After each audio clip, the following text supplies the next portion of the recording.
everybody. My name is Sarita and I work for OSU Extension Service, and I am the Outreach Program Coordinator for the Food Security and Safety Program in Marion and Yamhill counties. I am here today because we have fair coming up and it's just right around the corner, and I am here to help you take your favorite canned items or preserved items and bring them into the fair and get a purple ribbon at the 4-H exhibit. As we head into what we need to look for, some pieces of information that's important is the golden rule is all entries must be made by you, the exhibitor. The limits, you can enter up to 4 classes with 2 unique items per class. Remember, we only use research-based recipes from places like the National Center for Home Food Preservation, the Ball Blue Book, or OSU Extension publications. So, which class should you pick? If it's your first year, you can look for starred items in your fair book. There are great starting points there. So for the starred exhibits, jam and jelly is typically where beginners may start, dried fruits and herbs, and tomato-based products. For advanced divisions, we can actually upgrade and you can take a step up if you're feeling comfortable. And this is where we see pressure canned items, meats, fermented kraut, and jerky. So the canner you use is entirely up to the safety precautions for preserving that food. So we'll go over here. We use this for high acid foods like fruits, jams, tomato-based products that have been acidified. The boiling water canner or a water bath canner actually gets up to around 212 degrees, which is boiling water. Whereas our pressure canner that's used for our low acid items, things like meats, vegetables, broths, things like that, and soups. This can actually get up to anywhere from 240 to 260 degrees.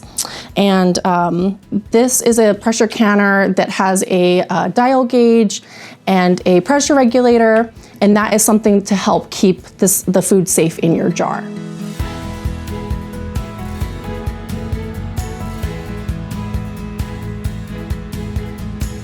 All right, folks, so for our boiling water canner or a water bath canner, this specific canner doesn't have to be used as long as you have a pot with a tight-fitting lid on top with a rack inside. That will help you have a safe product at the end.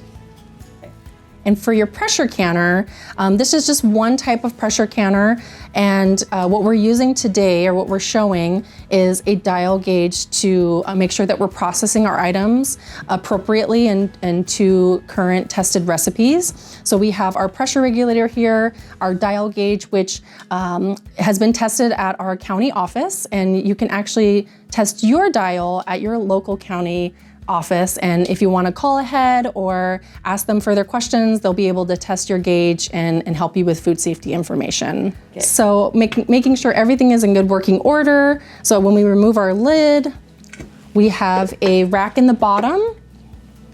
And here's a pro tip is that if you have a pressure canner with a rack in the bottom that looks like this, you can actually use this rack in the bottom of your boiling water canner as well. So if you don't like the metal rack that you lift at the end, you can always use this rack in there as well, as long as it fits in your canner. And the idea in the safety precaution here is that you're having a bottom. You have something underneath your jars so that your jars don't crack because it gets extremely hot in your pressure canner and in your boiling water canner. And so the rack at the bottom ensures that your jars stay safe and healthy when you're canning.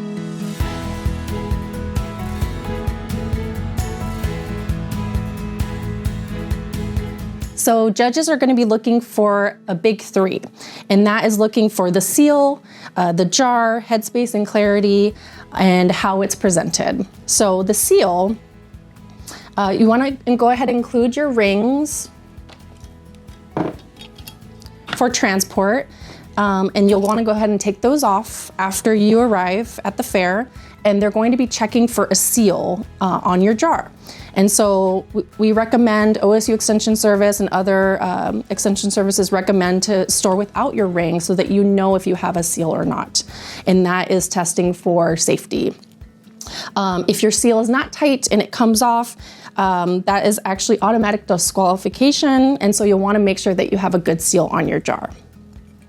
So the jar itself, You'll want to use a mason jar that's clear with threaded top so that you can have a nice fitting lid and ring while you're processing either in a boiling water canner or in a pressure canner.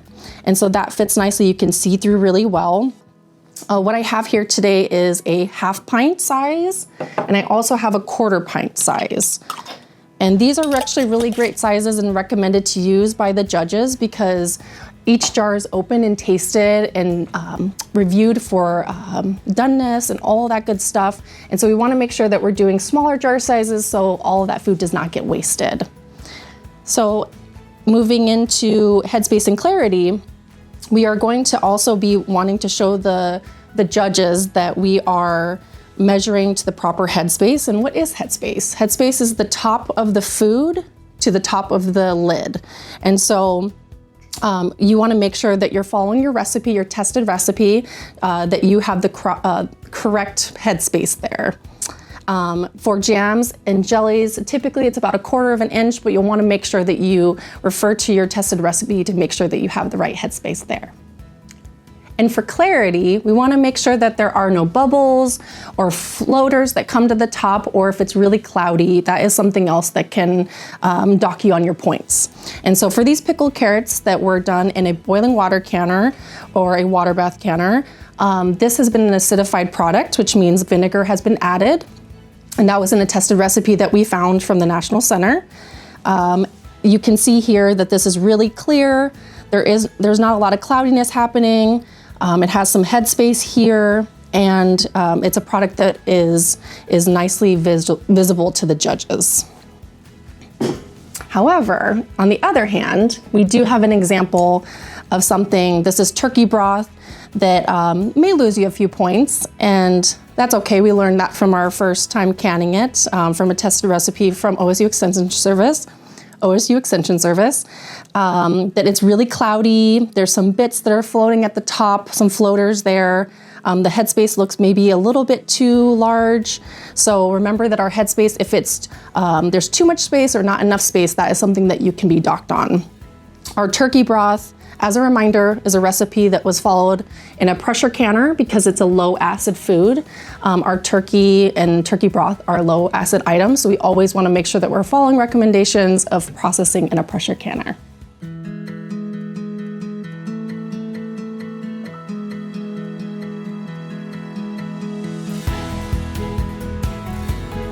Moving on to another food preservation method is our dehydrators or drying foods. And so just like other recipes, we want to make sure that we find current tested recipes and publications for our drying items.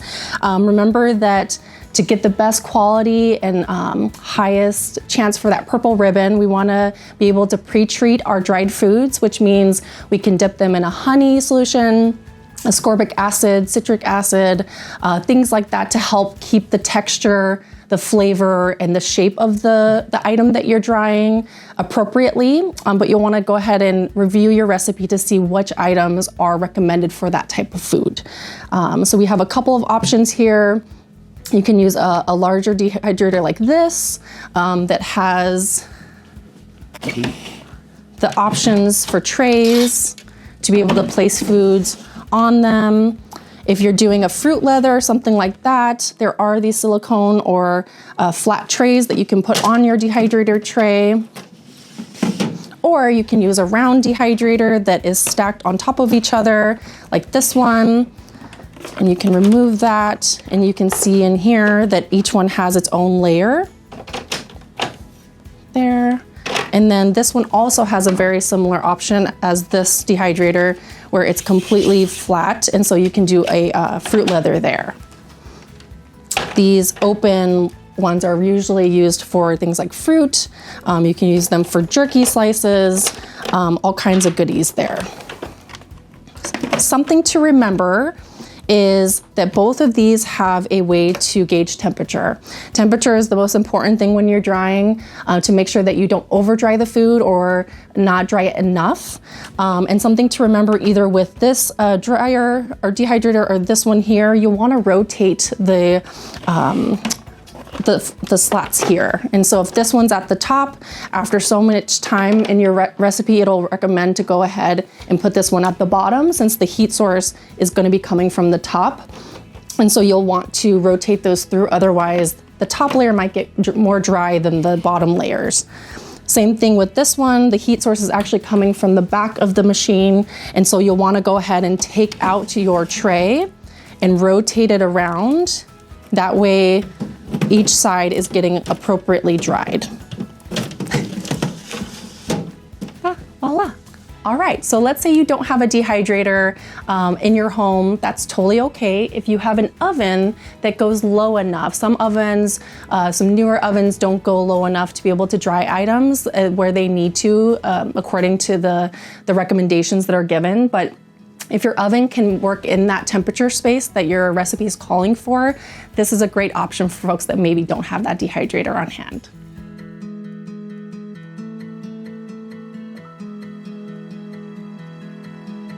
All right, so now that we've gotten a little bit of introduction with equipment, how to approach recipes by finding a current tested recipe from one of our trusted sources, now is the time to choose a recipe.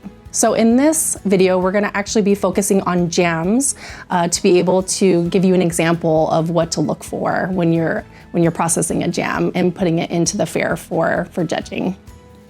So as a judge, someone's going to be looking at your individual jar of jam, and they're going to be looking for a couple of different quality and safety pieces. So the first one that they're going to be looking for is appearance. We've talked about this briefly before, but we want to look to see, is it consistent throughout? So sometimes with jam, what can happen is it can separate. There's a liquid at the bottom, and the fruit, the physical fruit, if it's not mashed enough, it can float to the top. And so we kind of have a separation of quality there. So that's what they'll be looking for. If we tilt it, this is another test that's done before they potentially open your lid. They're gonna look to see if there's runniness happening, if it's weeping and it's liquidy on top. So this one you can see is actually really solid and it's not having any of that liquid. And then, so a natural color as well. So this is a quince jam, and as you can see, that vibrant quince color is really coming through. So that's something else that they will potentially look for, and that it's vibrant and it doesn't have like a muddy or a cloudy kind of visual to it. So our second item that the judges are going to be looking for is texture and consistency. And we've talked about this briefly, but they're going to go ahead and open your jar, the lid, and remove the lid from your jar. And if you have your seal, you're good there. But once they remove your lid, they're actually going to spread it. They're going to use a spoon or a knife to be able to see what the consistency of the jam is, and that's going to contribute to your score. Your jam should be soft enough to spread, but not in big clumps. And so it's not syrupy, it's not clumpy, but you want to make sure that it just spreads really evenly on that item. The next thing that we're going to be looking at is flavor. So once the jar is opened, the jam is going to be tasted, and the judges will let you know what the flavor profile is going to be. We want to make sure that if we're using sugar, that flavor of the fruit is still there and they can taste that and they can enjoy that. And if you're using a low sugar recipe, you'll just want to make sure you're following the procedure correctly and to recommendations so that you make sure that you get that gel appropriately. Flavor is really important here, so please don't skip this step. And the last but not least thing is the container, and we talked about the seal. So we want to make sure we have a seal once we remove our ring. But the other important piece is that we're labeling our jar adequately. And so if we have a label and we stick it right on the side of the jar, that might be stopping the judges from seeing our wonderful product that we worked so hard on. So we'll actually go ahead and place the label on the bottom of our jar. And what that contains is your name, your county, and your class number. So one final piece of appearance is how the jar looks on the outside as well. And so if you look at this home canned jar of tuna that was recommendations followed by the OSU Extension Service, we will see that this jar actually has some discoloring around the top of the jar. That is something that unfortunately will get you docked points on, and because it just doesn't look as pretty. And so after canning and following that tested recipe, what you can do is after letting letting it sit for the recommended period of time to get your seal. You actually can wash it with hot soapy water and let it dry, and that way there's no residual of that item that you're canning. So if it was jam, all of that sugar and syrup is gone, or tuna or something like that, all of that is taken away from your jar. And last but not least, if you do bring a ring with your jar, make sure that it's a really nice looking ring and it doesn't have any signs of wear and tear. So this one's really bright and shiny. So that's a really nice added piece to your jar and the visual of it, if you have it.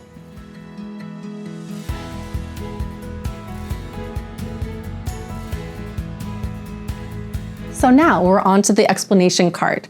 And remember that the explanation card is actually just as important as your food that you bring to the fair. And so just remembering that if your card is incomplete, your placing might drop. If you don't have your card, unfortunately, you will be disqualified from judging. So really, you kind of have to be a little food detective here with your evaluation card. So when you write the recipe source, the processing time, and the elevation, all of those things are really important. Since a few of us are in Salem in Marion County, we have a little easier of a time because we're below 1,000 feet. And so in elevation, it usually goes from 0 to 1,000, and then after 1,000 feet is when you increase your processing time or the elevation and the pressure that you're using. So in the instance of the pressure canner, you'll want to follow that tested recipe and make sure you know your elevation and where you live. And so if you're not in Marion County or in Salem, you'll want to go ahead and Google your city, what the elevation is, and then follow that recipe accordingly to your pressure canner guidelines. So our folks, our friends and neighbors in higher elevations like Eastern Oregon will have to adjust their processing times and pressure to make sure that that item that they're canning is safe and correctly canned. So always review that recipe and the instructions for that specific situation that you're in. And a final bit that's really important is making sure that you include the full recipe for the item that you have for fair judging. And so that printed will be connected to your evaluation card, which is going to be connected to your jar of food. And remember that the label that's under your jar, that we recommend to put that on the bottom so that the visual and the jar is clear. That can just have your name, your county, and your class number in it. And then unfortunately, if they do get separated, then you have your evaluation card and recipe that matches your jar of food.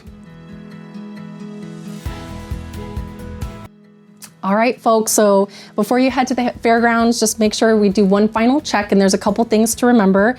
Is my recipe from a trusted source? That's first and foremost. Is my jar or container item sealed and appropriately labeled? And is my explanation card connected to my food product, my preserved item, and do I have my full recipe with those things as well?